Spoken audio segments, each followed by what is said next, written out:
So, does Poe have a girlfriend or a boyfriend or anything like that? A few days later, prompted on by Ladson's encouragement, you had decided to at least approach the topic of Poe with Finn while you were in the blasting range.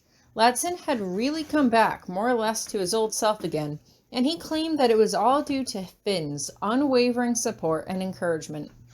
You weren't totally sure Finn was completely to thank for everything, but if Finn could at least have that kind of substantial effect on Ladson's attitude and behavior, then perhaps he could help you with whatever you were going through. Why? Finn asks, his jaw set with concentration as he fires another shot at the target in front of you. You interested? No, I was just making conversation. You fire a shot at the target yourself, missing by a wide margin. You really weren't in the least bit surprised. Finn stops shooting as he lowers his blaster and turns to face you, his face still serious in nature. Ladson told me. You throw your head back and groan loudly, letting your voice bounce and reverberate off the walls of the room. Why? No, Finn says quickly, his face collapsing as he starts laughing in earnest.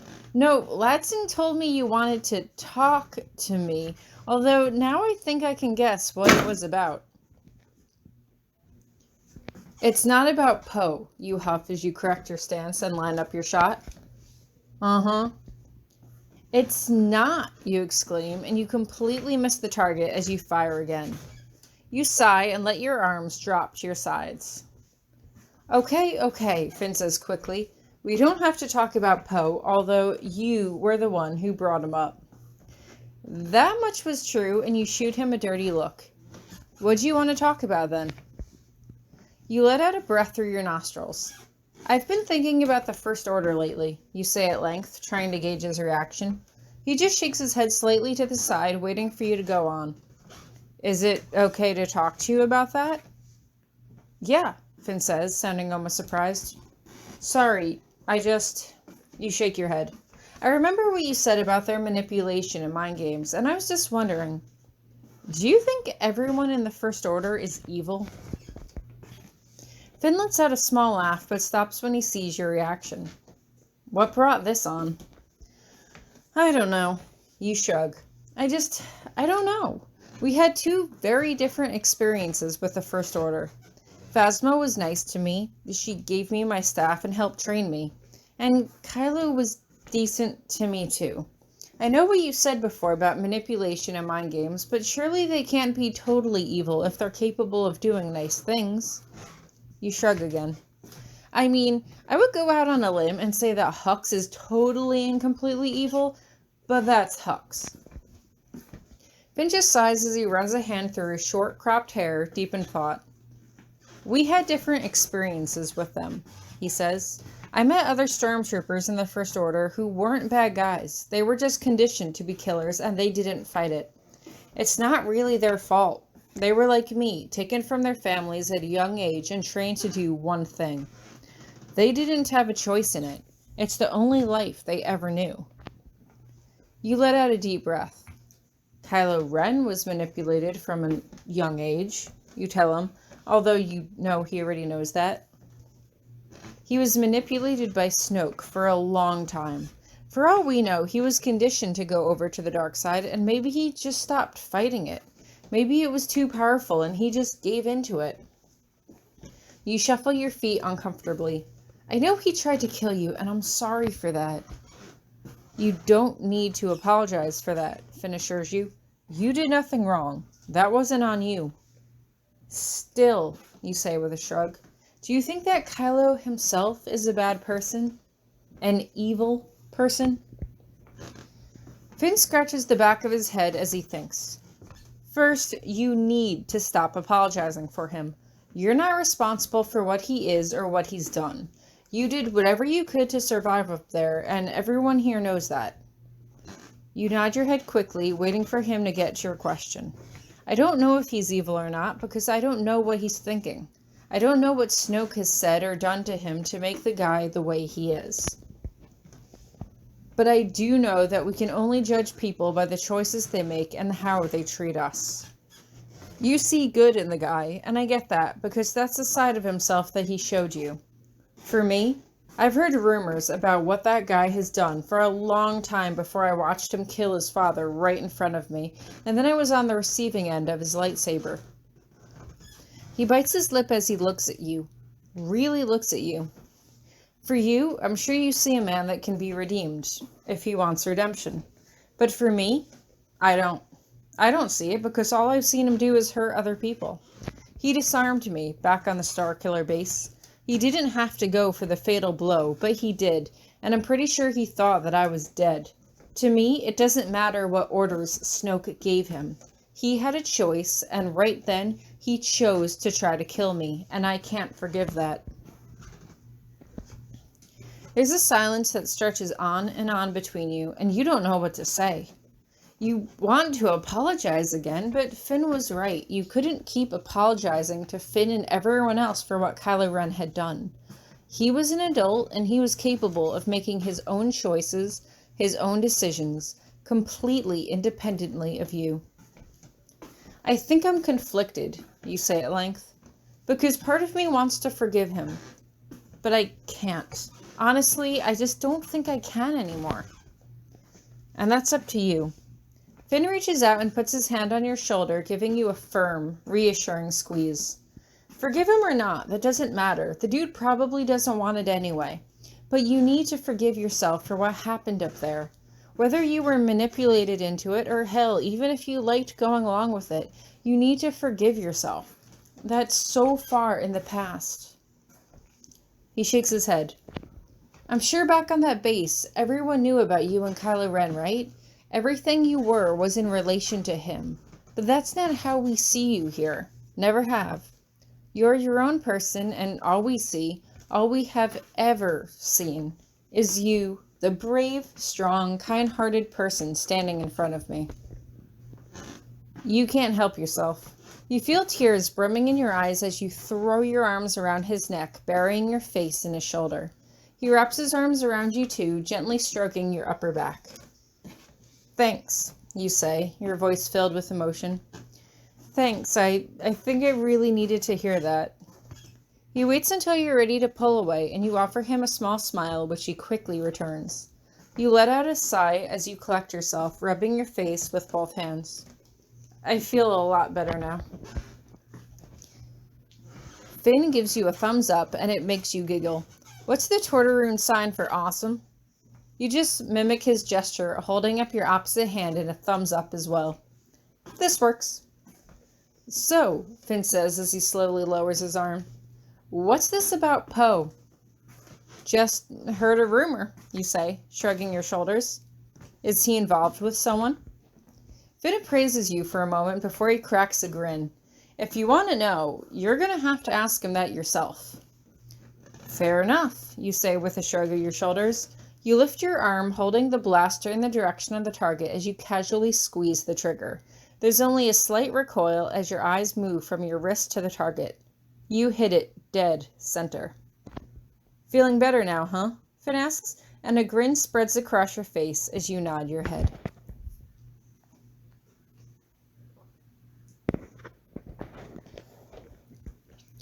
Rey had been away, off on some sort of mission with Luke that you didn't feel like you should ask about, and so you headed down to the mess hall yourself that day, as Finn had something else to attend to. You walk through the doors and look around, but Ladson and Annie weren't there either. Apparently, the base had something of a small music room, and Poe had delighted in trying to teach Annie how to play the drums, letting him bash 2 sticks against some sort of unrecognizable animal hide. He had professed that Annie was a natural, and although you had never heard him, you assumed that it was probably more or less just noise. Not that you would ever say that directly to Annie's face, of course, but you could only imagine the sort of headache you would get from listening to Annie bang on a drum for hours on end. It would almost probably feel something like the headache that was forming in your head right now. You slumped back against the wall next to the door, holding your forehead in one hand as you grimaced, clenching your jaw. It felt like someone had inserted a balloon in your skull and was slowly filling it up with pressure until it was about to pop. Was it some sort of mental attack? But from who? From Kylo Ren? From Snoke? It's overpowering and you let your shield drop, only for a moment, but it's enough. Relax. I am a friend.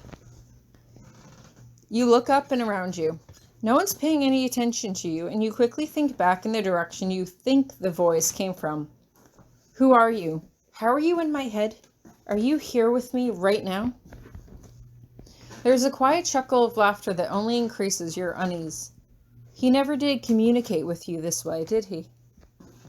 You try to think back, confused. He? Who is he?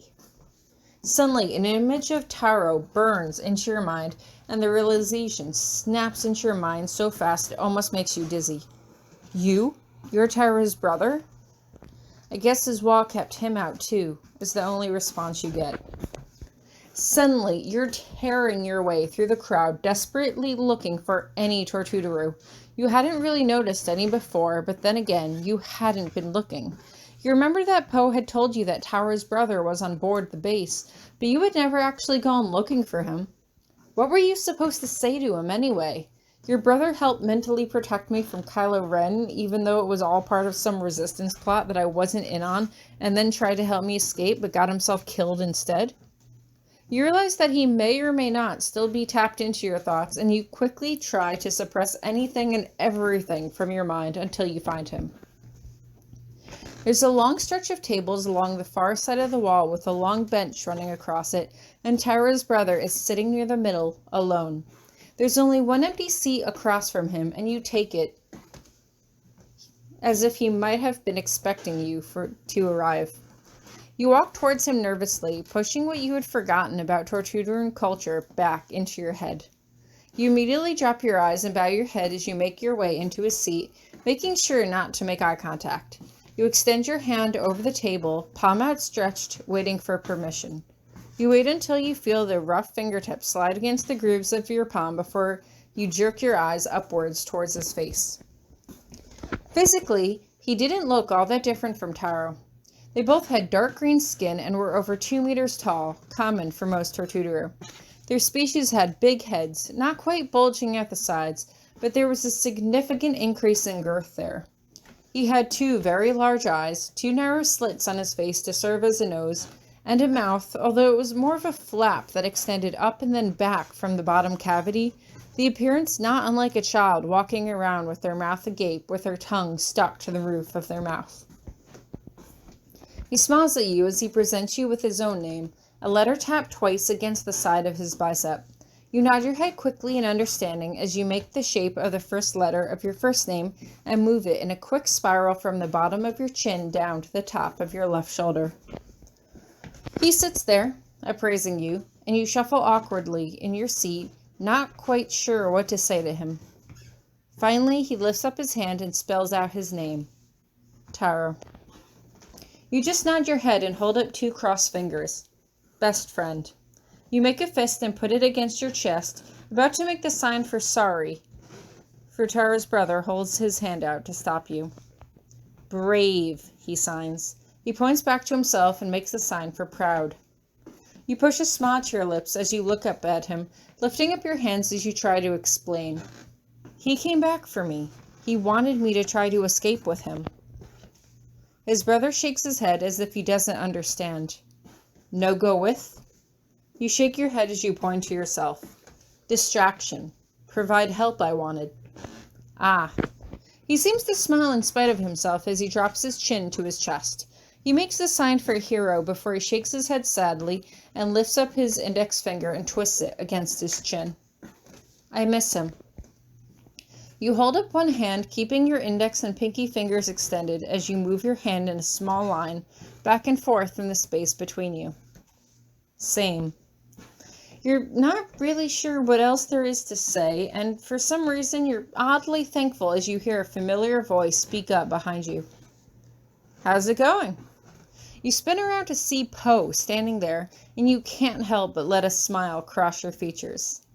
I see you found Tyra's brother. He raises a hand to Tara's brother as he makes his name sign on his arm. You tilt your head to the side, wondering how Poe knows his name, but Tara's brother simply responds back with Commander. Did they know each other? Had they worked together in the command center? Do you want to sit? You ask, signing and talking at the same time, anxious to see how they knew one another. Poe looks back and forth, but the chairs around you are all filled.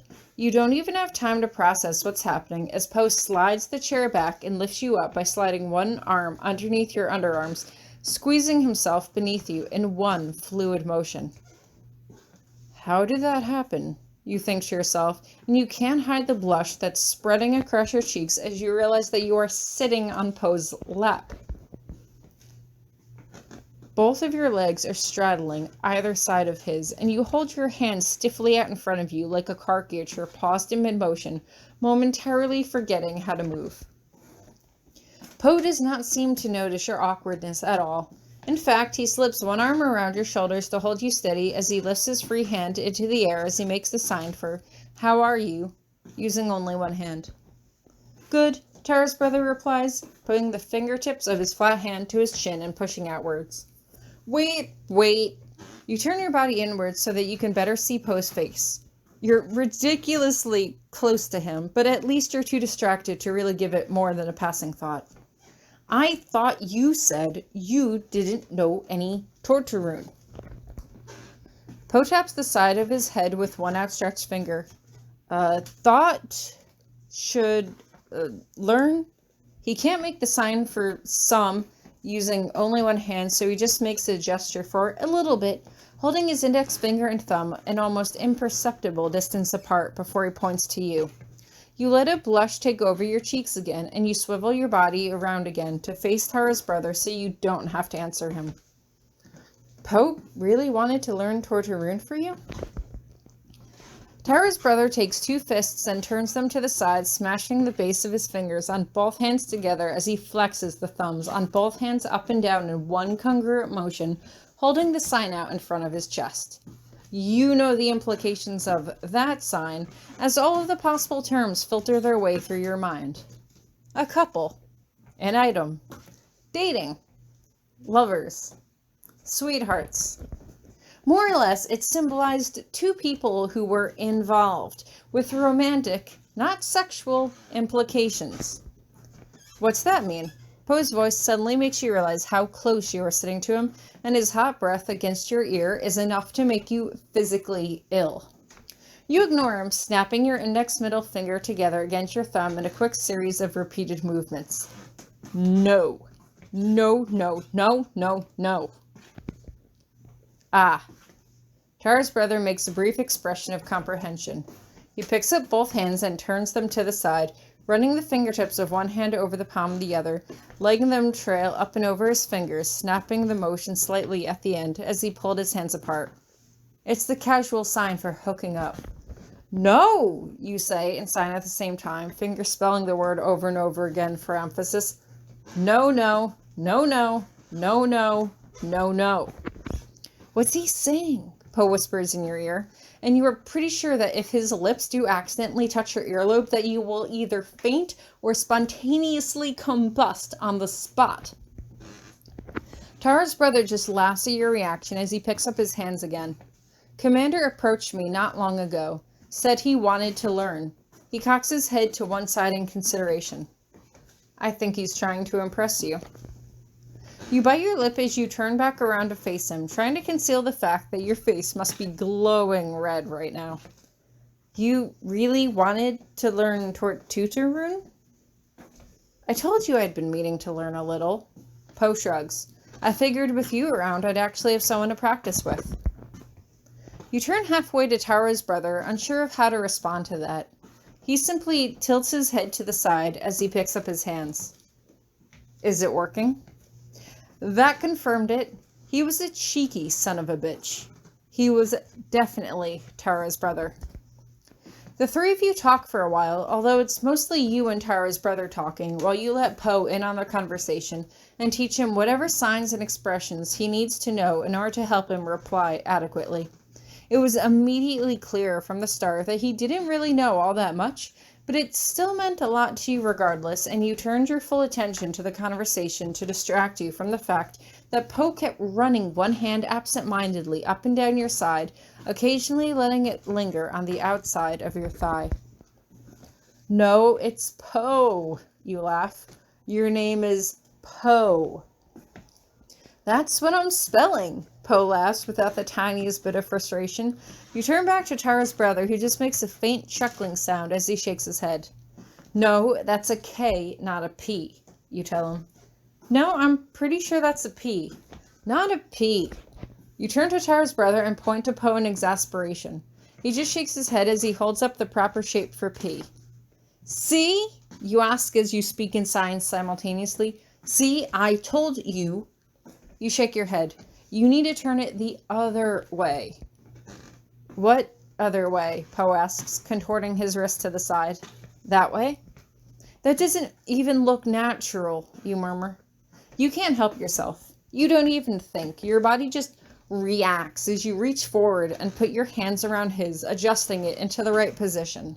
You notice Poe's eyes are trained on your face, but you purposely ignore his gaze as you gnaw on your lower lip and adjust his fingers, moving his thumb against his middle finger as you move his wrist up and down.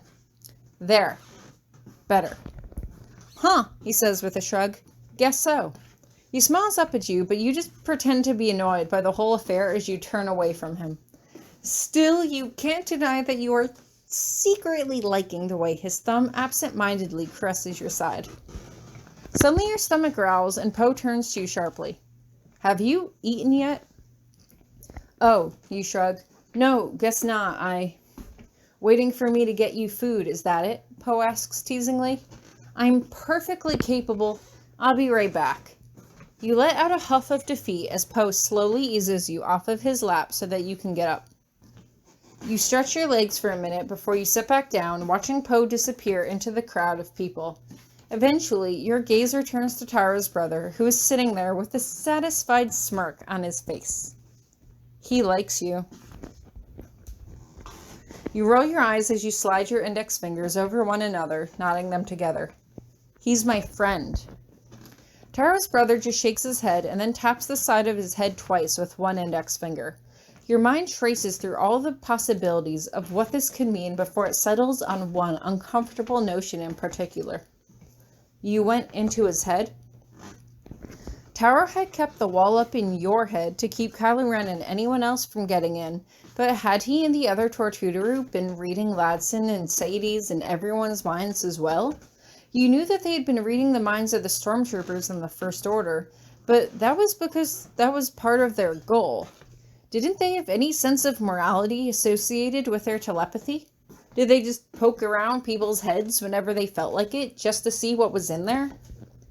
He shakes his head and you feel yourself relax a little.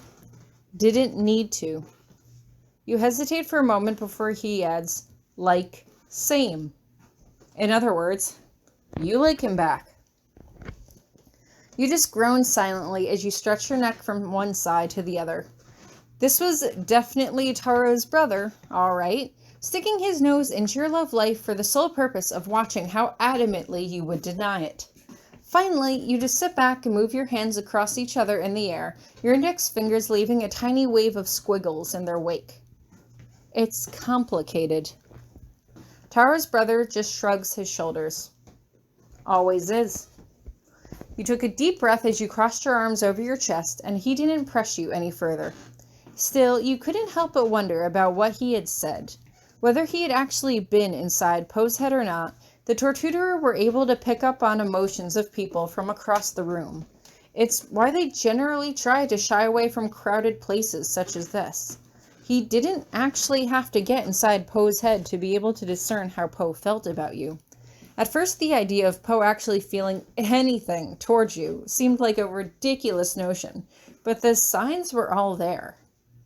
It was bad enough when you just liked him. It was 10 times worse if he liked you back.